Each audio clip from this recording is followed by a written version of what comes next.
इस एक्सप्लेनर में आपका बहुत बहुत स्वागत है। अच्छा, दुनिया में एक बहुत ही घिसी-पीटी सलाह अक्सर सुनने को मिलती है ना कि अपनी रोज की 100 रुपए वाली कॉफी पीना छोड़ दो तो एक दिन पक्का करोड़पति बन जाओगे। ईमानदारी से कहूं तो अगर महज कॉफी के 100 रुपए बचाने से लोग अरबपति बन जाते तो मोहल्ले का हर वो कंजूस इंसान जो पाई-पाई बचाता है आज एलन मस्क की जगह फोर्ब्स की लिस्ट में बैठा होता। असल में वेल्थ या संपत्ति बनाना कॉफी छोड़ने के बारे में बिल्कुल भी नहीं है, बल्कि ये अपनी पूरी पहचान, अपनी आइडेंटिटी को एकदम जड़ से बदलने के बारे में है। अब ये एक ऐसा सवाल है जो अक्सर बहुतों का दिमाग घुमा देता है।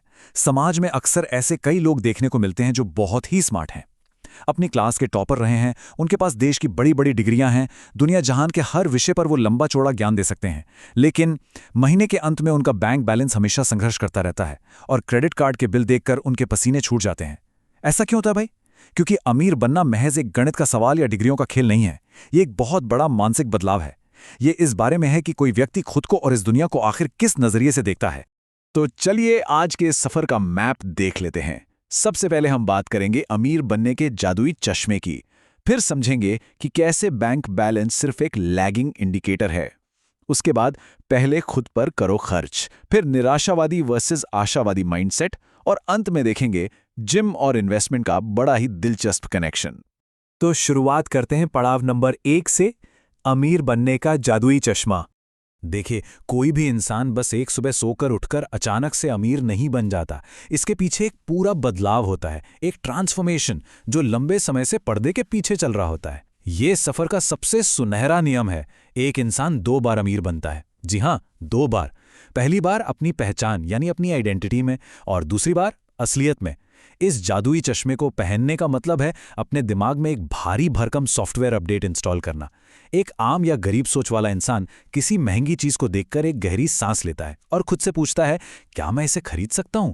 लेकिन एक अमीर पहचान वाला इंसान उसे एक पहेली की तरह देखता है और पूछता है, मैं इसे कैसे खरीद सकता हूं? ये एक ऐसा चश्मा है जहां से देखने पर अमीर बनना महज एक सपना नहीं, बल्कि एक तय मंजिल बन जाता है। आगे बढ़ते हैं नंबर 2 पर। बैंक बैलेंस है लैगिंग इंडिकेटर। यह कॉन्सेप्ट ना हमारे बैंक अकाउंट के बारे में फैले सबसे बड़े मिथक का एकदम भंडा फोड़ कर देता है। लोग अक्सर अपने बैंकिंग ऐप पर दिखने वाले नंबर को लेकर बहुत परेशान रहते हैं, लेकिन सच बताऊं, वो नंबर एक बहुत बड़ा धोखा है।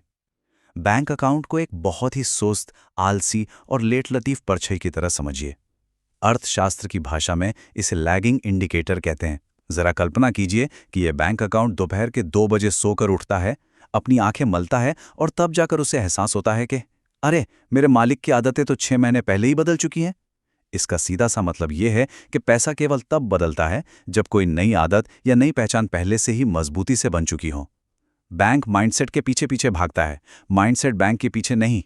इस अंतर को समझना बहुत ही ज्यादा जरूरी है। एक गरीब माइंडसेट इस इंतजार में हाथ पर हाथ धरे बैठा रहता है कि पहले असलियत बदले। लोग सोचते हैं, भाई जब बटुआ पैसों से भरा होगा तब अमीर लोगों जैसी आदतें डाल ली जाएंगी।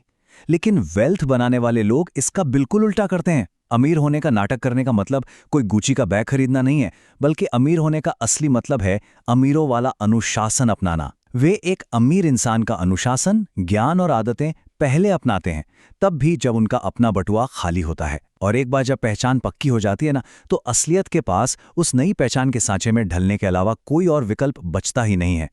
चलिए आते हैं नंबर 3 पर। पहले खुद पर करो खर्च। तो अब सबसे बड़ा सवाल ये आता है कि इस नई अमीर पहचान वाले लोग अपनी रोजमर्रा की जिंदगी में अपना पैसा आखिर खर्च कैसे करते हैं। चलिए यहां एक बड़ी बहन वाले अंदाज में बिल्कुल सीधी और सच्ची बात करते हैं।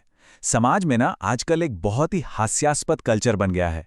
कैफे में बैठे अजनबियों को इम्प्रेस करने के लिए, जिन्हें रत्ती भर भी फर्क नहीं पड़ता, लोग 3 कैमरे वाला महंगा फोन 24 महीने की भारी भरकम ईएमआई पर ले लेते हैं, सिर्फ इसलिए ताकि वो शीशे के सामने खड़े होकर अमीर दिखने वाली सेल्फी ले सकें। ये एक बहुत बड़ा लाइफस्टाइल ट्रैप है। अमीर दिखना असल में अमीर होने का सबसे बड़ा दुश्मन है। एक वेल्दी आइडेंटिटी कभी भी दिखावे के लिए ईएमआई का कर्ज नहीं लेती। असली शान किसी ब्रांडेड टी शर्ट या महंगे गैजेट में नहीं है। असली शान तो ज्ञान और स्किल्स को खरीदने में है। असली फ्लेक्स इस लिस्ट में है: किताबें, कोर्सेज, मेंटरशिप, एग्जीक्यूटिव कोचेज और सेमिनार्स। सच तो यह है कि दुनिया में अथाह पैसा पहले से ही छप चुका है और वो बस चारों तरफ घूम रहा है। उस पैसे को अपनी तरफ खींचने के लिए सिर्फ एक चुंबक की जरूरत है, और वो चुंबक इंसान की अपनी स्किल्स हैं। इन चीज़ों पर पैसा लगाना कोई खर्च नहीं है, ये इंसान के अंदर के सॉफ्टवेयर का, उसके दिमाग का सबसे बड़ा और सबसे ज़रूरी अपग्रेड है। जरा सोचिए, अगर कोई ऐसी चमत्कारी मशीन हो जिसमें 100 रुपए डाले जाएं और वो 800 रुपए वापस दे दें, दुनिया में कोई भी इंसान ऐसी मशीन को छोड़ना नहीं चाहेगा, है ना? और असल में वो मशीन कोई और नहीं, इंसान का अपना दिमाग है। डेटा ये साबित करता है कि जो लोग सक्रिय रूप से अपने ज्ञान और स्किल्स में इन्वेस्ट करते हैं, वे शुरुआती 24 महीनों के भीतर ही अपने निवेश पर 6 से 8 गुना रिटर्न हासिल करते हैं।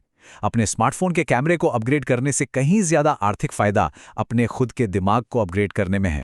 अब आते हैं नंबर 4 पर, निराशावादी वर्सेस आशावादी। सिलिकॉन वैली का एक बहुत ही मशहूर माइंडसेट है जो ये बताता है कि आसपास के लोग और रोजमर्रा की बातचीत असलियत को कैसे आकार देते हैं। ये शानदार कोट पूरी कहानी बयां कर देता है। निराशावादी लोग समझदार लगते हैं जबकि आशावादी लोग अमीर बनते हैं। ये कितना सच है।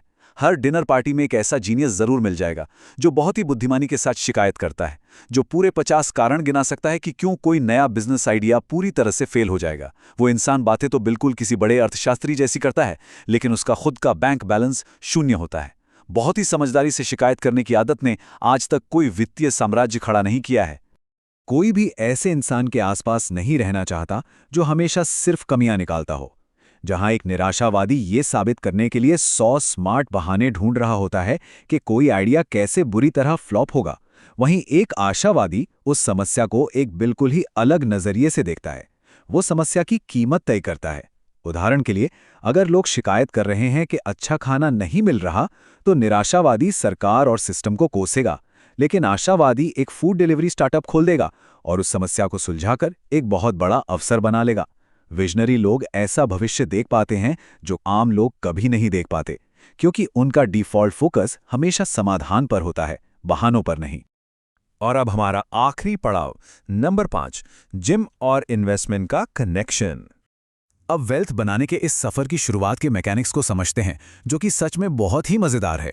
जरा इमेजिन कीजिए, कोई इंसान सोफे पर लेटा हो, आलू के चिप्स का बड़ा सा पैकेट खा रहा हो और बड़े कॉन्फिडेंस से कहे, यार जब मेरे 6 पैक एब्स निकल आएंगे ना, तब मैं जिम की मेंबरशिप लूंगा और वजन उठाना शुरू करूंगा। ये सुनने में कितना हास्यास्पद और बेतुका लगता है। कोई सेंस है इस बात की? फिर भी लोग पैसे के मामले में बिल्कुल यही बेतुकी बात कहते हैं, जब मैं बहुत सारा पैसा कमा लूंगा तब मैं इन्वेस्ट करना शुरू करूंगा। इसका कोई लॉजिक नहीं है। कोई भी इंसान पहले से फिट होकर जिम नहीं जाता, बल्कि फिट होने के लिए जिम जाया जाता है। ठीक उसी तरह अमीर होकर कोई इन्वेस्ट नहीं करता, बल्कि अमीर बनने की प्रक्रिया शुरू करने के लिए इन्वेस्ट किया जाता है। असल जिंदगी में पैसा बनाना बिल्कुल जिम में शरीर की मांसपेशियां या मसल बनाने जैसा ही है। स्टेप 1, छोटे वजन से शुरुआत करें। शुरुआत में फाइनेंशियल मसल में थोड़ा दर्द होता है, इसलिए भले ही वो महीने के महज 500 रुपए ही क्यों ना हो, शुरुआत करना जरूरी है। स्टेप 2, निरंतरता यानी कंसिस्टेंसी की मांसपेशी बनाएं। ये वित्तीय शरीर की सबसे अहम मांसपेशी है। इसे हर महीने बिना चुके करते रहना है। और स्टेप 3, जैसे जैसे आय बढ़े, इन नंबरों को बढ़ाते जाएं। यह दुनिया इस बात का इनाम बिल्कुल नहीं देती कि कोई क्या करने का इरादा रखता है। इनाम सिर्फ इस बात का मिलता है कि कोई क्या साबित कर सकता है। छोटे से छोटा निवेश भी यह साबित करता है कि पहचान बदल चुकी है। जिंदगी का वो वर्जन, वो आर्थिक आज़ादी जिसकी लोग ख्वाहिश रखते हैं, वो कभी अचानक आसमान से नहीं टपकती। उसे एक मूर्तिकार की तरह बहुत ही बारीकी से तराशा जाता है, बनाया जाता है। ये इरादे और रोजाना की कड़ी मेहनत से गढ़ी गई एक कला है। जिंदगी में बर्बाद किया गया सबसे बड़ा समय वो है जो किसी और के जैसा बनने की चाहत में या बस किस्मत के भरोसे बैठकर बिताया जाए। इसके बजाय अपनी उस नई असलियत को रोजाना ईंट दर ईंट खुद अपने हाथों से खड़ा करना चाहिए। तो अंत में एक ऐसा गहरा सवाल जो हर किसी को सोचने पर मजबूर कर दे। रोजमर्रा की उन छोटी छोटी आदतों को बहुत ही गौर से देखने की जरूरत है। क्या वे आदतें चुपचाप बिना किसी शोर शराबे के एक सच्ची पक्की अमीर पहचान की नींव रख रही हैं, या फिर वे महज ईएमआई और कर्ज के बोझ तले दबकर एक दिखावटी और खोखले अमीर लाइफस्टाइल को किराए पर ले रही हैं? इस सवाल का ईमानदारी से दिया गया जवाब ही वो असली जादुई चश्मा है। दुनिया को किस चश्मे से देखना है, ये चुनाव हमेशा अपना होता है, और ये एक चुनाव सब कुछ बदल सकता है।